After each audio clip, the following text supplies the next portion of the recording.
Reporting from Arkham Asylum, this is Gotham Rogues. In this video we take a look at the Batman the Animated Series episode Trial.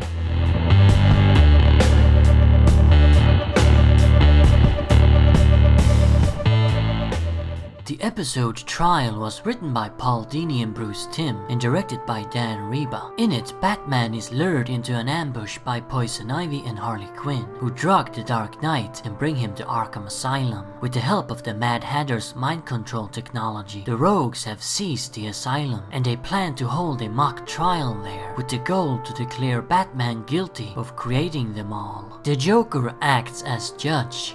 Two-Face is the prosecutor, naturally. Ventriloquist and Scarface has taken on the role of the bailiff, while the impartial jury consists of Poison Ivy, Harley Quinn, Mad Hatter, Killer Croc, Scarecrow, and the Riddler. As for the defense, the Rogues have arranged for the kidnapping of Gotham's new DA, Janet Van Dorn, a staunch opponent of Batman and his vigilantism. She actually agrees with the villains that Batman created them, but now finds herself forced to argue for the opposite and convince the Arkham inmates that they would have been loony criminal freaks even without the existence of the Dark Knight. If Van Dorn loses the case, both her and Batman will face execution at the hands of the Rogues.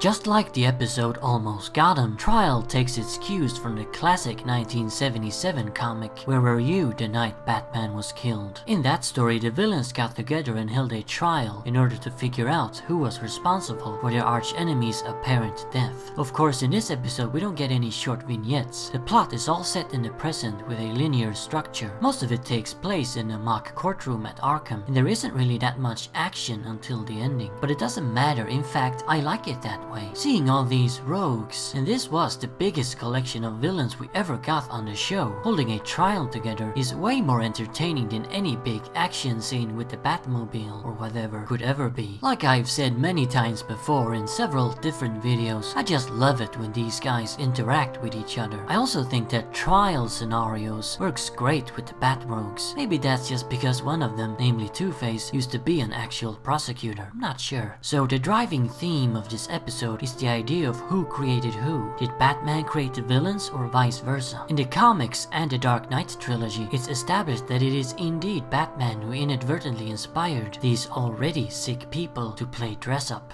But here in Trial, they actually argue that it's the opposite. These lunatics would have been at it even without the Dark Knight, and their presence in the city creates the need for a Batman. It's a fascinating question, and you can look at it from both point of views. On one hand, we got to see the origins of most of these rogues, and it sure seems like Batman had no hand in their mental breakdowns. I mean, Two-Face had deep psychological scars that were unleashed by his disfigurement at the hands of Rupert Thorne. The Mad Hatter was obsessed with his co-worker Alice and used force to make her his. Poison Ivy had her obsession with plants and couldn't stand seeing them abused, even if it meant killing people. So clearly Batman had nothing to do with any of that. He was just there to clean up the mess they caused. However, he was around before all of these made their decision to become supervillains. So it is possible that they were unconsciously inspired by the Dark Knight to put on a costume, adopt a gimmick, and act outside of the law. Did he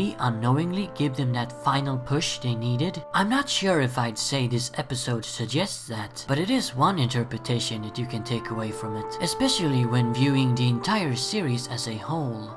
My favorite part of Trial is when Van Dorn calls 3 members out of the so-called jury and puts them on the witness stand: Mad Hatter, Ivy, and Harley. She then questions them about their origins in order to prove Batman's innocence of any involvement. During these questionings, we get some of the funniest bits the show had to offer, as the rogues easily crack and expose their delusions and obsessions. Like Ivy claiming that a plant is just a plant, then goes into a fit of furious rage when Van Dorn pulls the petals of the Joker's lapel rose. And of course, who doesn't love the scene where Janet informs Harley that Mr. J recently finked on her in hopes of getting time off. Turns out their relationship isn't as perfect as she thought. Joker's reaction is also pure gold as he nervously tries to downplay the fact that he snitched. Joker as the judge is just absolutely hilarious, and he's really on fire in this episode as we get some of his funniest lines and moments of the entire show. In Where Were You the Night Batman Was Killed, the judge was Ra's al Ghul, but I vastly prefer Joker in the role. Ross hanging out with the other rogues feels pretty out of character too. It's always great to see Two-Face act as an attorney in a mock trial, calling back to his old profession, but I wish that he'd actually question the witnesses as well. All we really get is an opening statement from him, but I suppose there wasn't enough time in the episode. Hatter, Ivy, and Quinn all shine, and as I said, their moments on the stand are the best parts. I also really appreciate that they made the Hatter so prominent, and that he was instrumental in the takeover of the asylum, because Jervis is a character who's often mistreated and overlooked in the comics. Ventriloquist and Scarface are a fun duo as the bailiff, with Arnold Wesker in his usual meek, subservient role to Scarface's loudmouthed, wisecracking bully. Clever idea also to have a dummy do all the announcing. Who can get enough of Scarface talking with his 40s slang and heavy New York accent anyway? Croc is kind of the muscle who escorts Batman and restores the order in the courtroom when some of the inmates get a little too rowdy. Again, like in Almost Got Him, he's a dumb brute who acts mainly as comic relief. It is kind of a disservice to the character, but at the same time it does sort of fit him, especially when he's part of a villain ensemble.